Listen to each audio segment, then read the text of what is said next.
Hey everyone, Chris here with the video review for Uncharted 2 Among Thieves. Now, Uncharted, the original game, is pretty much synonymous with the PlayStation 3. If you buy a PS3, you're going to get Uncharted. And I am very, very happy to say that Uncharted 2 Among Thieves is an absolutely phenomenal successor to the original game. This game basically picks up about a year later after the first game. Nathan Drake is, of course, on the scene again. Sully's back. Elena's back. And what's really cool about this game is it's basically a globe-trotting adventure instead of just being stuck on an island. Nate is going around to find Marco Polo. That leads him to going to find other treasures and other kinds of stuff that I'm not going to spoil for you. But this is a much bigger experience than the first game with a very well-told story and fantastic action all around. Chloe, this isn't just a dagger. It's a key. Well, let's find out what it opens. So as I mentioned, the story this time around is very well told. The cutscenes obviously are great once again. They were fantastic in the first game. They're very well done here also. And once again, the voice acting is stellar. We have the same people from the first game with an expanded cast. Everybody is great this time. What's your angle on all this misery? You gonna plunder a few temples, loot the museum? It's nice to see you two. The first game was, and still to this day, easily one of the best looking titles on the PlayStation 3. And Uncharted 2 looks even better. Again, the first game still looks really, really good, but when you see this, it is mind-blowing in some of these scenes about how good it looks. The texture detail is phenomenal. You know, it's just a level of polish that is practically unseen in games even today. One last thing that I do want to mention about the presentation for you fortune hunters out there is that, again, you can find treasures on the ground. Once you've beaten the chapter, or at least gotten to it, you can choose anywhere that you want to go. So you can jump right back in there and find it, which is really good for you fortune hunters.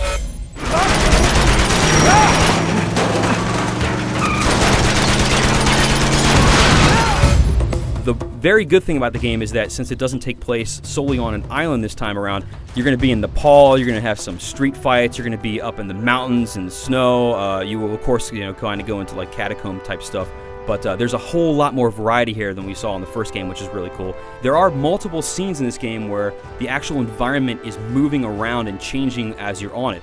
There is a sequence that's on the train where you are fighting on it as it actually is moving through a level. And so as the train is kind of going around bends, if there's an enemy on the next car, you have to kind of compensate for that. And so it kind of brings the whole experience up to this, Hollywood level of $100 million blockbusters that, you kind of rarely see that sort of thing in video games.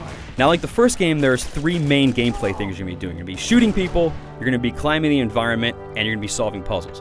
In terms of shootouts, basically, that works exactly the same as it was before. You can still take cover, but what's really cool is that the levels are set up to be much more vertical than they were before, and to give you a lot more option in what you're going to do.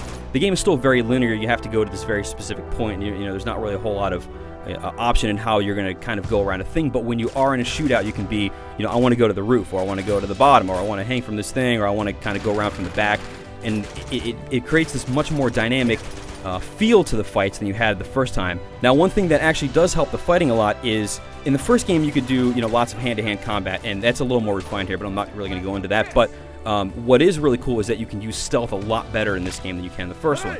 So guys will still see you if you pop your head out, but if you manage to sneak up on somebody, you can take them down in a silent kill. You can yank them over walls or yank them over cover or whatever and take them out. The one bad part about the stealth is that early on in the game there is a segment where you can't be seen. You have to go through kind of stealth.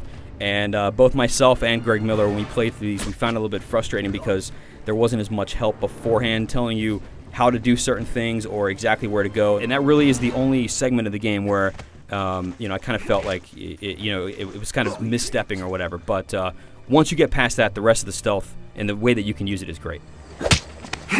Lights out. For the puzzles this time around, without actually counting them, I would say that there are less than in the first game. However, the mix of time you're going to be spending is about the same. The way that they're handled this time around, and that they're bigger in scale, they're more intricate, and for me, they were more fun.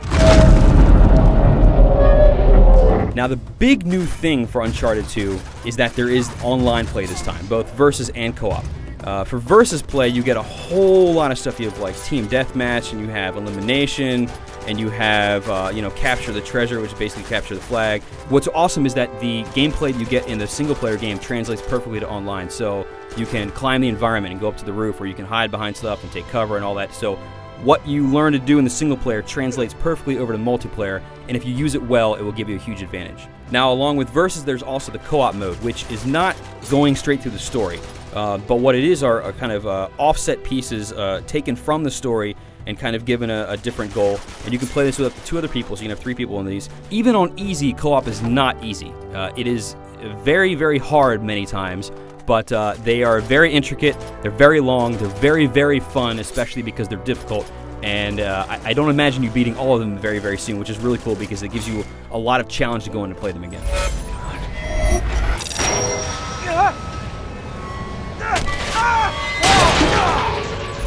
Overall, Uncharted 2 Among Thieves is a fantastic game. It's a great single-player experience with very, very few flaws. The online is super fun, both versus and co-op, and basically it's a game that will, give you 10 hours or so single-player, and then possibly hundreds of hours online, depending on, how long you want to get in there and find treasures and kill people. So anybody with the PlayStation 3 absolutely must play this, not that you weren't going to anyway. For the full written review, climb on over to IGN.com.